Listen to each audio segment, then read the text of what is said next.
Hi guys, I'm Margie, and as you know, I am vlogging now. I'm still that comedian, songwriter, and singer, and motivational speaker.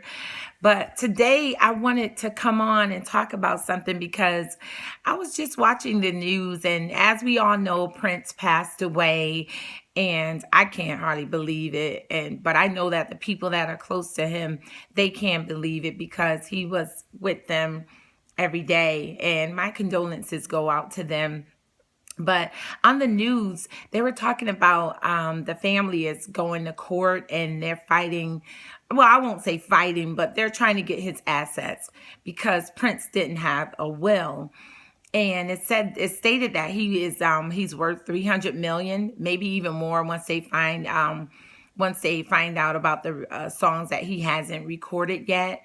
But I said all of that not to come down on Prince, but I said that to let people know that you need to have a will. You need to get a will. You know, a will it tells the people what you want accomplished when you leave this earth. You know, it's just a final document, and we need to have that in place. You know, even the Bible tells you in First Kings, I believe it's 20:1, that, you know, you need to get your house in order. You know, if you have assets, you have a house, you have a car, you have a motorcycle, you have money, whatever you have, you need to have it in a will, and you need to have an executor. An executor is someone that you put in charge of your assets while you're gone, like maybe a lawyer or one of your oldest children, your spouse, or whoever. But it needs to be done.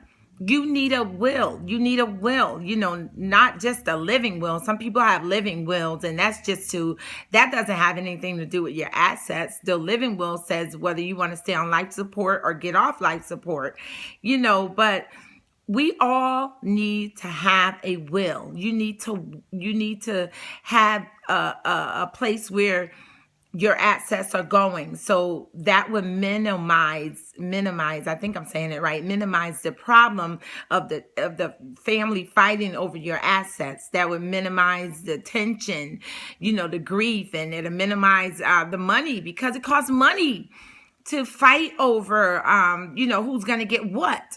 So we need to put a will in place. You know, I believe that is the will of God, that we have a will. Even if you are pastors and you are the founder of your ministry, you need to have a will. Who's going to take over? What child is going to take over? Or what person is going to take over your ministry if you pass away? You know, I know people don't want to talk about death, but even if you live to be 120, you're not going to be here forever. You need to have a will.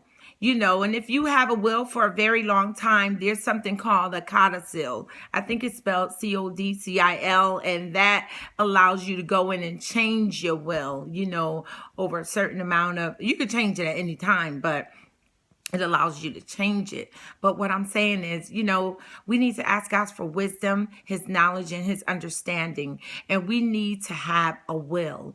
We need to have something in place that says, you know what, these are my wishes, and this is what I want done.